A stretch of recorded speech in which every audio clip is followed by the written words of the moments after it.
Okay, so now your pet has had the TPLO procedure and it's the day that you're supposed to pick up. And if you're like most clients, you're probably pretty nervous, not really knowing what to expect. So I'm gonna try to let you know what to expect ahead of time. And also just know that we're here for you. We are your resource. We're your cheerleaders. We're gonna help you through this, okay? It is a big time financial commitment and we wanna help you and your pet get through this procedure. So we do the surgery, they stay overnight. The next day, they'll go home.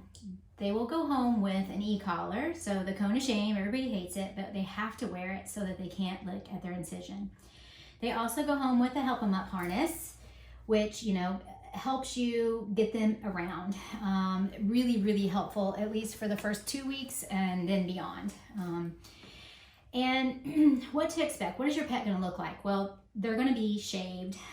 The limb that had surgery, they're gonna be shaved from kind of the middle of their hip all the way down. When we do the epidural, it's on their spine. So we have to shave around that area too. So there's a pretty large area that's shaved. They'll also have a little shave spot up front on their front leg where we place the IV catheter. And like I said, the incision is on the inside of the knee, so that's the area that you're going to want to check regularly to make sure there's no drainage or increased swelling. There will be swelling. There will be swelling at the surgery site, and what happens about day 3, all the swelling that was up around the knee, gravity pulls it down to the ankle joint of the dog, and it can sometimes be startling how big it is. It kind of depends on the size of the dog, but it can be, this big around the ankle joint, and it looks kind of like jello. It's just kind of gross, but it's just all the fluid that was present in and around the time of surgery and then the post-operative swelling. It will eventually go away, but before it does that, it heads down to the ankle joint. And it's usually enough to make clients want to call and say, is this normal? It's normal. I promise it's normal. It just happens. It will go away within a couple of days after that. So the first 2 weeks at home, really, we don't want you to do anything besides the dog in the crate, out to potty, on a leash with the help them up, and back in. We don't really want you taking walks with them other than for elimination. They need to have no running, no jumping, no playing. They're going to be on pain management and antibiotics. And the thing about the activity is a lot of dogs have been in a lot of pain for a while, and now their knee is stable. And although the surgery itself causes some pain and inflammation, their knee starts to feel more stable. So now they want to use the leg. And so sometimes what happens is clients will call and say, oh my gosh, he's using the leg so well, which is great, but we don't want them to overuse the leg. Overuse of that leg is one of the things that can happen is it can cause a delay in the bone, the 2 pieces of bone healing together. So everything needs to be very well controlled. So I kind of divided the healing phases into 3 phases. So 0 to 2 weeks, we are at home, resting, okay? Not much of anything. We'll give you a few little easy things that you can do with your pet at home for those 2 weeks, but we really just want the pet to take it easy, okay? At 2 weeks, we have you bring your pet in and we'll check the incision. Make sure it looks good, make sure it's healed, remove any sutures that may be in place. And at that time, we can decide, do we want to start formal rehabilitation? It has been shown that dogs that participate in in-clinic formal rehabilitation do very well. And what we recommend that for all patients. Now, we do have some studies going on, and if your pet fits in one of the studies, then we can talk about that in a different situation. But if you want to do formal rehabilitation with your pet, what we typically do is twice weekly times 6 weeks. So from week 2 to week 8, we'd have you come in twice a week. And what do we do in rehab? Well, the first 2 weeks, it's all about pain management. We're going to be doing things like massage and manual therapy. We're going to be doing laser therapy. Laser therapy is using a very specific wavelength of light that has been shown to improve healing and reduce pain and helps with infection. It's good for neurologic conditions. It's a really great tool that we use on a lot of our patients. We use a cold laser therapy so that we don't have to worry about heating up the plate or causing any tissue damage. So we institute laser in a lot of our treatment plans.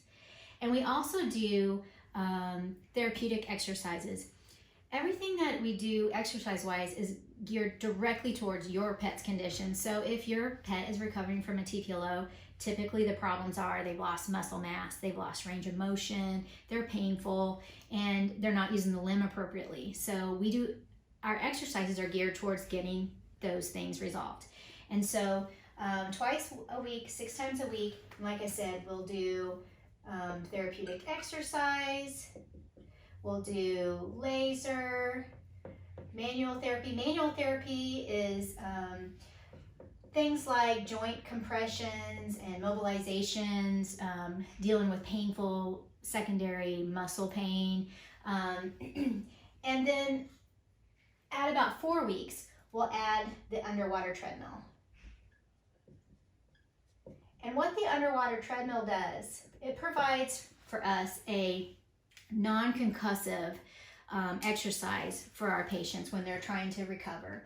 So the water's very warm, it's soothing, it feels great, the dogs love it, and we're able to put them in the water. We usually fill it up to about their shoulder height, and that takes off a lot of their, takes away their body weight so that they can stand up and be able to, hold themselves without as much pressure. And the thing about, if you think about when you walk through water, you've got resistance, so you have to kind of over-exaggerate your movement. Same thing is that we see with dogs. So as they're walking, they're really having to go through a lot of range of motion, which is good, but yet it's not concussive. So it's a great tool for our patients. It also helps us kind of start to rebuild a little bit of endurance because they've been painful from their injury initially, then after surgery, they've been not doing much. And if you've ever been down and sick, it takes a while to get your strength back up. So the underwater treadmill allows us to do that. As the pet gets stronger and stronger, we adjust these things. Eventually we may not be doing any manual therapy and doing a lot of therapeutic exercise because we're trying to strengthen and strengthen and strengthen. So then at 8 weeks, remember 8 weeks is when we take the x-ray. We're looking to see has those 2 pieces of bone healed back together. If they have, then we can clear them to go back to their normal activity. We don't want to just go from being crated to running off the deck, chasing after other animals, or, going for a 5-mile jog. We have to slowly return them to activity, which we will give you very specific instructions on how to do that. And then we also, from weeks 8 to 12, we recommend once weekly rehab. And what we do at that point is we go from pain management and using the limb to strengthen, strengthen, strengthen. And we were trying to rebuild that muscle.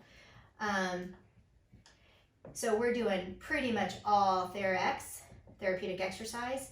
And we don't use the underwater treadmill anymore. We use the land treadmill, which then allows us to put the dog on an incline. So they're having to go uphill the whole time, which again helps to add muscle in the hind end. And we also sometimes we'll add some plyometrics where we include jumping. So there are ways that we, depending on how the dog's doing, there are ways that we can improve their strength even faster. And then we give you a home plan to get them back to normal activity. To return to being a dog, which is what you're going to want. After this time, you're going to want your dog to be able to just do what he or she did before the injury. And that's what our goal is too. We want them to go back to a normal, healthy, functional life so that they can, enjoy the rest of their life and hopefully never have to worry about their knee pain again.